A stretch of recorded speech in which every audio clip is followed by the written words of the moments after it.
Welcome to our new vlog series. I'm Tiffany Tran. This is Kaimi Kuoha.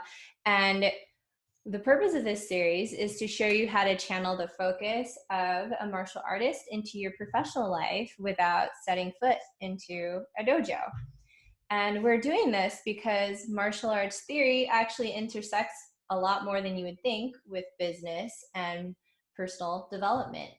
And both of our missions in life involve helping people empower themselves by finding the source of their energy. And it just so happens we work with a lot of professionals. And Kaimi is a top martial artist. She's been named top 10 female martial artists in the world, rated #1 by the World Fighting Martial Arts Federation. And she's been featured in numerous martial arts magazines and has many more accolades than we have time to list today. My name is Tiffany Tran. I'm a California state attorney focusing on helping companies implement systems that build up their employees and create a healthy workplace where people grow to be, better individuals and a company as a whole. Why we do this, for me, the why comes from loving to create things and helping people realize, what they're good at and where possibly they're stuck in life.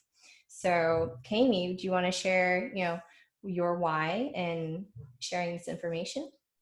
Sure. Well, my mission is to empower women through self-defense and movement. Along with martial arts, there is different things that I've done throughout my life. I'm an actress, a jazz singer and dancer. I was also a gymnast for many years as well. So I think throughout all of the different modalities that I have done, it's definitely always stemmed back through the foundation of martial arts and the principles that I've learned. And that's the only way that I've accomplished the things that I've done, is with the discipline, the foundation that I've had from the martial arts training. People always ask when I actually started martial arts, and it's always been, I always say, oh, when I was young, I started or whatever, but it's actually been before I could walk. My father is the head of a Kempo system, and my mom is also a first-degree black belt. And so when I was just an infant, I was put in one of those like wind-up swings in the dojo. And so I literally watched people before I could even walk doing martial arts. And ever since then, it's something that has stuck with me. I've never taken a break from it. My daughter is now 14 years old, and throughout my entire pregnancy, I was trainer. My belt was becoming so tight, people, somebody came up and he said, who are you kidding? And I'm like, okay, it's time to take the belt off. But, I was training all the way until her, and then right after I started again. So it's just something that I've never taken a break from. It's definitely been the foundation of my career and my life. It's in my blood. So That's an amazing story to share. And I love how, a lot of where we both come from in our whys is the gratitude in what others have shared with us and wanting to give people what information they can utilize to improve their lives.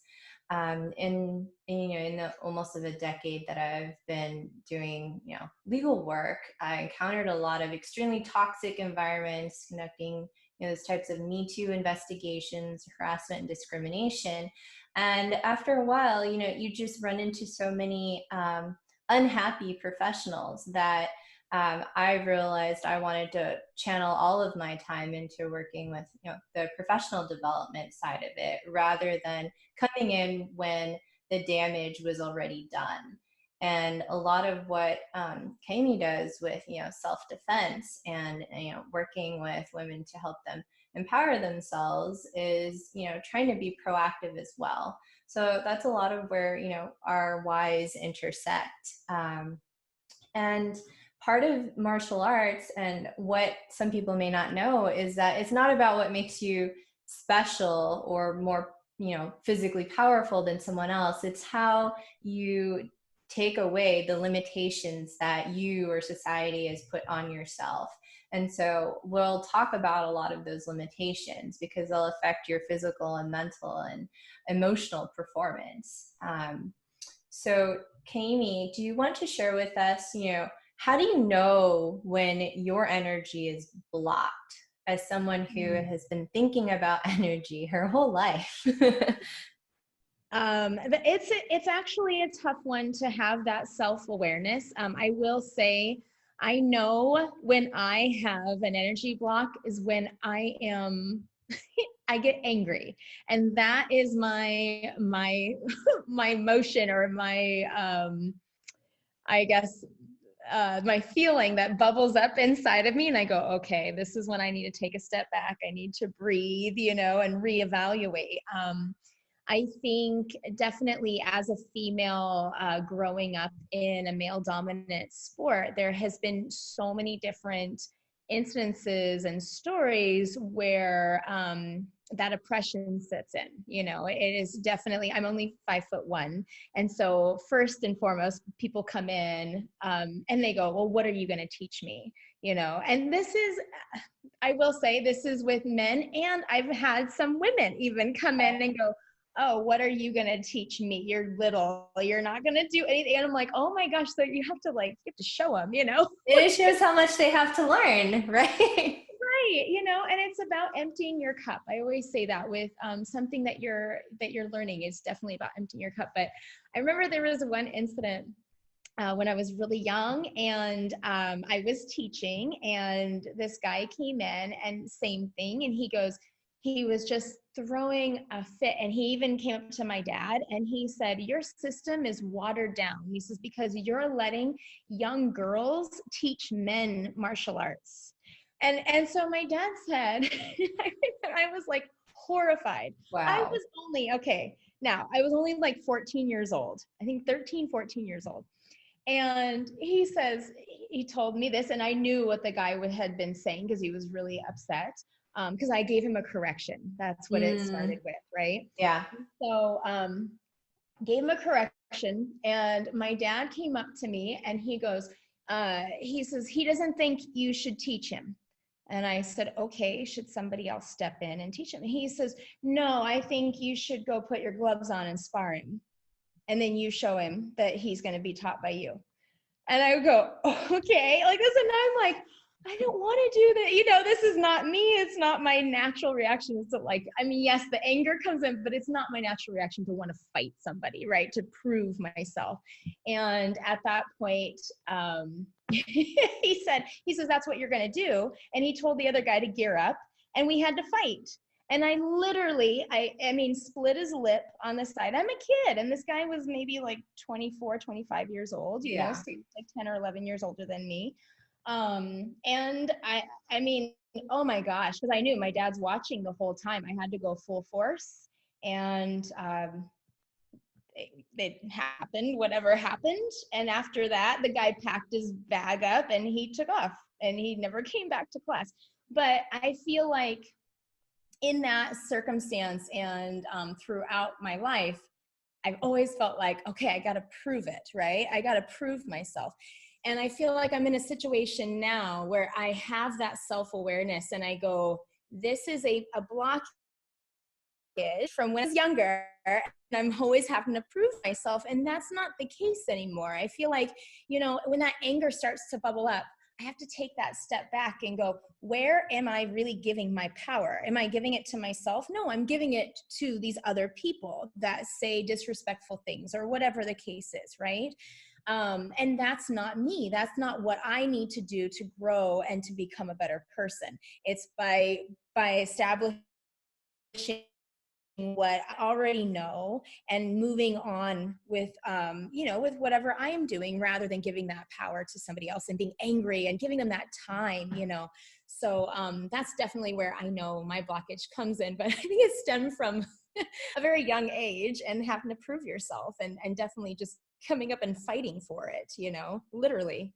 Yeah, I love that story because it shows, so many aspects of what would potentially trigger you and what has, things that have led to you feeling a certain way about, an aspect of a career that you love and what you do with your life. And checking in with yourself on that, it seems like something that, it's something that someone would need to do, to be very self-aware, to see, where you're directing your energy, and if it's being blocked because, it's being directed to someone who's not worthwhile for that. So thank you for sharing that with us. We've talked about things that possibly drain our energies, or we've talked about blockages, right? So, what are we going to do in the rest of this series to help explain that and how you can address it in your professional, and often it applies to your personal life too? Um, in our next session, Kami's going to talk about ki. She's going to give you a little bit of a preview today as well.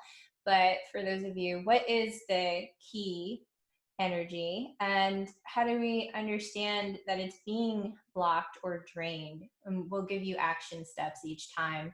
After that, now that you know that you have a blockage, how do you fix it? There's some tools that we'll give you from, the theories of martial arts, like 1 point and balance, and how does that intersect with your professional life, like for example psychological strength and mental endurance in your professional life.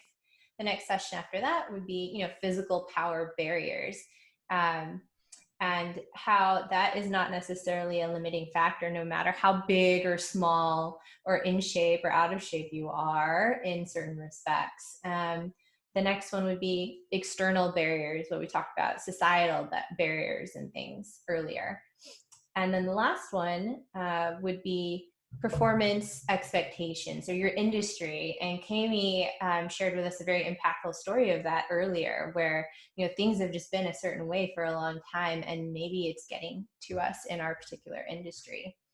And the last one, which is not exactly a barrier, but it's an external barrier, maybe a barrier that we put ourselves internally, of the I have no time barrier, to relax. I don't have the luxury of that. And we go into that and how to address it, with the concept of, complete mind body relaxation. So, Kaimi, before we sign off for the day, would love for you to share with us, what is ki exactly? Sure. So everybody has heard the term or word qi, and that's actually the Chinese version of ki. Qi is comes from Japan. So, it doesn't matter what different culture it comes from, but the meaning just stays the same. It's actually, meaning is energy or life force. So it's something that we all have. We just need to learn how to harness it and develop it to become stronger. And it definitely goes hand in hand with anybody. You don't have to just be a martial artist or a mover.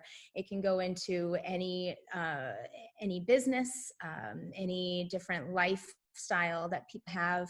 And what's really interesting when you were talking too is that how we both have come to terms of preventative measures for people, like really, like in different aspects. It's really interesting to see that. I go, yours is more in the preventative, right? Instead of after things have already happened, now you have to go in and fix it. It's like, what about preventing those things from happening? And I feel the same way with the women's self-defense. It's like, how about so many people come in after the fact, and I go, what about preventing that from actually happening? Let's talk about that. Let's see what we can do to shield ourselves and have that awareness to protect ourselves before that actually happens. So it's really interesting how we kind of intertwine that way. But yes, exactly. Well, until next time, everyone, we're going to dive more deeply into ki and give you some tools on how to find out if your ki is blocked or drained, and how to actually take steps after that to improve it and be more in touch with what actually gives you energy and what takes it away. all right. Thank you. Thank you.